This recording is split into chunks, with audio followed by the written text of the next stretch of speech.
ত্রিলোকপতি কংস ক্রূর, নশ্বর ওই কৃষ্ণ।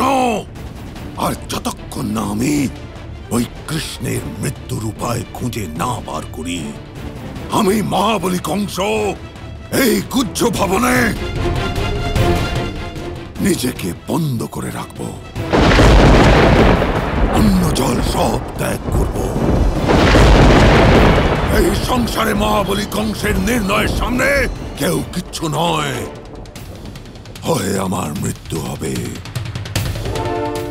না হলে কৃষ্ণের মৃত্যুর পথ পাব। আর স্বীকার করতে কংস জানে না।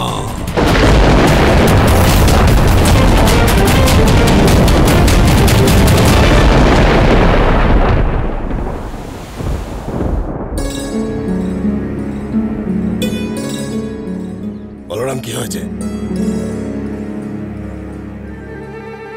এসব কি? সভা ডাকার কাজ বড়দের, ছোটদের নয়।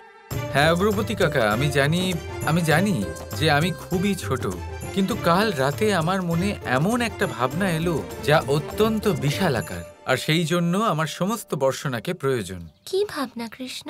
সত্যের ভাবনা। সত্য যা ব্রহ্মাণ্ড, নারায়ণ যিনি ব্রহ্মাণ্ডের সঞ্চালন করেন। আমি কৃষ্ণ ব্রহ্মাণ্ডের সঞ্চালনে নারায়ণকে সাহায্য করার জন্য, কাজে সহযোগিতা করার জন্য ওনার এক অংশ হয়ে উঠে সত্যনারায়ণের ব্রত রাখতে চাই। দীপাবলির এই শুভক্ষণে সমস্ত বর্ষণাবাসীর সাথে এক দৈব সত্যনারায়ণের পুজোর আয়োজন করতে চাই শুধুমাত্র।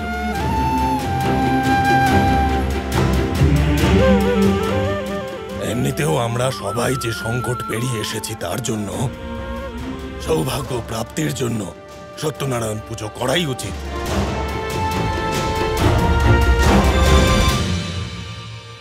এ তো পরম সৌভাগ্য ব্রহ্মাণ্ডের যে নারায়ণ স্বয়ং সত্যনারায়ণ পুজো করবেন, সংসারকে শিক্ষা দেবেন যে সব ব্যক্তিকে নিজের মাহাত্ম্য বোঝা উচিত।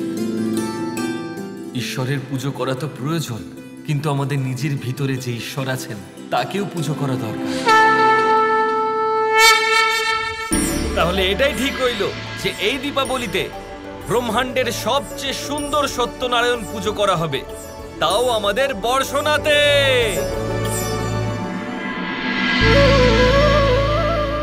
আমি চাই যে অন্তত একবার আমি কৃষ্ণ হওয়ার অনুভূতি পাই। এইবার সত্যনারায়ণ পুজোর মাধ্যমে আমি তোমার কৃষ্ণ হওয়ার অনুভূতির ইচ্ছে পূরণ করব রাধা। এইসব কি কৃষ্ণ? তুমি তো বলেছিলে যে তুমি এমন কিছু করবে যাতে আমি কৃষ্ণ হতে পারবো, তোমার জীবন বাঁচতে পারবো, কিন্তু তুমি তো সত্যনারায়ণ পুজোর ঘোষণা করে দিলে। তোমার সাথে আমি যা করতে চাই তা আমি করতে চাই রাধা। তোমার সাথে আমি এই পুজো করতে চাই এবং আমি তাই করব। কিন্তু তার জন্য তো সমস্ত জীবন পড়ে আছে। পুজো তো আমরা যে কোনো সময় করতে পারি। না রাধা, কি করে বলবো তোমাকে? তোমার সাথে এই জীবনে আমার সঙ্গ শেষ হতে চলেছে। কেন ভয় লাগছে তোমার? সবার সামনে তোমার সাথে পুজো করব, আমার কোনো ভয় নেই। তোমার কেন ভয় করবে? সমস্ত কাজ কাকে করতে হয়? সেই আমাকেই তো করতে হয়। সমস্ত আয়োজন কে করবে? সেই আমিই করব। যে কোনো শর্ত রাখো, যাই করো, সেই সমস্ত আমাকেই তো করতে হয়। তুমি কেন ভয় পাবে? এসব তুমি কি বলছো? এত কঠিন পরিস্থিতির সম্মুখীন হয়েছি আমি। একদিন আমার জীবন কাটিয়ে দেখো, বুঝতে পারবে। দেখা করতে আসতে পারবে না, বুঝলে? ও হো হো হো, শোনো, ছেড়ে দাও। এত বড় বড় কথা বলছো তুমি। একদিন আমার জীবন বেঁচে দেখো, তখন বুঝবে রোজ কত কাঁটার ওপর দিয়ে হেঁটে যেতে হয় আমার নিজের জীবনে রোজ। থাক, হয়েছে। গোপীদের বিরক্ত করো, আমায় বিরক্ত করো, বাঁশি বাজাতে থাকো। কি এমন কঠিন কাজ আছে তোমার? ঠিক আছে, এবারে তুমি আমার জীবন বাঁচো আর আমি তোমার জীবন বাঁচবো। তুমি আমার বাড়িতে থাকবে আর আমি তোমার বাড়িতে থাকবো। দেখি কে আগে হার মেনে নেয়। ঠিক আছে, আমি তৈরি। কিন্তু আমি তোমার বাড়িতে, তুমি আমার বাড়িতে কি করে? আমি করে দেবো বলছি তো, সবসময় আমিই তো সবকিছু করি।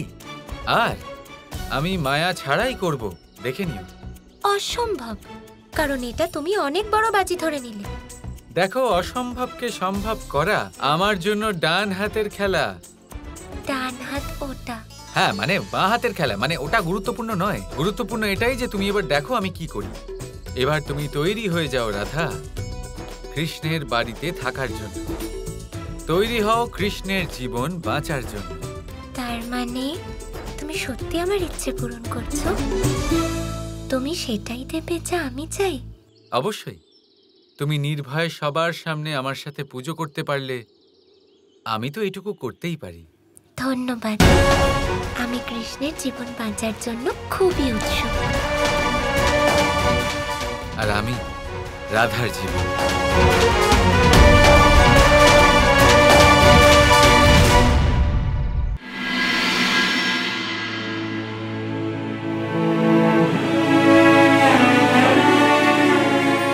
কানাই, আমি এই পুজো নিয়ে সত্যি ভীষণ খুশি, কিন্তু আমি কি এটা জানতে পারি যে এই সব হঠাৎ করে কেন? আমি আপনাকে বলেছিলাম দাদা, অতি শীঘ্রই আমাদের বর্ষনা ছেড়ে চিরকালের মতো চলে যেতে হবে। তাই যাওয়ার আগে এখানকার প্রতিটা ব্যক্তিকে পবিত্র করে যেতে হবে দাদা, যাতে তাদের জীবন এরপর তারা সুখে কাটাতে পারে। কানাই, তুমি কেন বারবার এই একই কথা বলছো? এটাই তো সত্য দাদা, সেটা বুঝুন। সেই জন্য সত্যনারায়ণের পুজো হচ্ছে, এমন পুজো যেখানে সত্যনারায়ণের কাহিনী স্বয়ং নারায়ণ শোনাবে। সবাই যখন প্রসাদ গ্রহণ করবেন তখন সবাই পবিত্র হয়ে উঠবেন, তবেই আমরা শান্তিতে এখান থেকে যেতে পারব। আর রাধার কি হবে কানাই? তুমি কি তোমার রাধাকে এইভাবে ছেড়ে চলে যেতে পারবে কানাই? রাধা তো নিজেই আমাকে এখান থেকে দূরে পাঠাবে দাদা।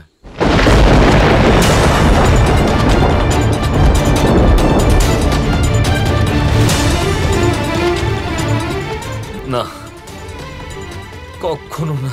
আমি এটা মানতেই পারবো না কানাই। রাধা স্বয়ং তোমাকে এখান থেকে কখনো যেতেই দেবে না। এটা হতেই পারে না। আমার জীবনটা কি যখন রাধা তা অনুভব করবে, কৃষ্ণের জীবন কি তা যখন রাধা বুঝতে পারবে, স্বয়ং নিজেই আমাকে সে বিদায় জানাবে। নিজেই বর্ষনা থেকে চিরকালের মতো আমাকে যেতে দেবে, যাতে আমি আমার অবতার কর্ম পূরণ করতে পারি। আর এটাই সত্যি।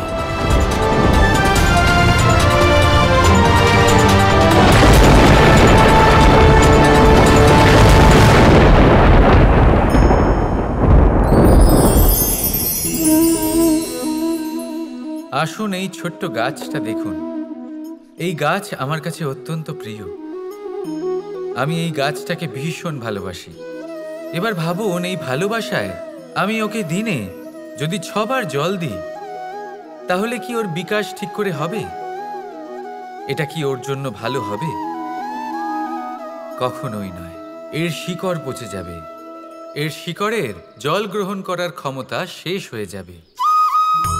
তাহলে কি করা দরকার? দরকার হলো একে সঠিক মাত্রায় জল দেওয়া। দরকার হলো সঠিক সময় অন্তর তাকে জল দেওয়া। দরকার হলো একে সূর্যের তাপও সহ্য করতে হবে। দরকার হলো প্রতিটা কাজ যেন পরিমাণ মতো হয়। এবারে এই ভুল বেশিরভাগ মাতাপিতাই করে ফেলেন। নিজের সন্তানকে এতটাই ভালোবেসে ফেলেন, আর তাতে সন্তানের প্রতিটা ইচ্ছে পূরণ করেন। তারা প্রত্যেকটা জিনিস তাদের দেন, প্রতিবার তাই করেন। আর এইভাবে সন্তানের বিকাশে নিজেই বাধা হয়ে ওঠেন। এরকম করবেন না। এই যাত্রা আপনার সন্তানের। এই যাত্রায় আপনার সন্তানকে অনেক কিছু শিখতে হবে। নিজের ক্ষমতায় কাজ করতে হবে তাদের। করতে দিন। একটা অত্যন্ত গুরুত্বপূর্ণ কথা বলবো আপনাদের, তা আপনারা মনে রাখবেন। প্রেম আর শত্রুতা অধিক হয় তাহলে তা ক্ষতিকর।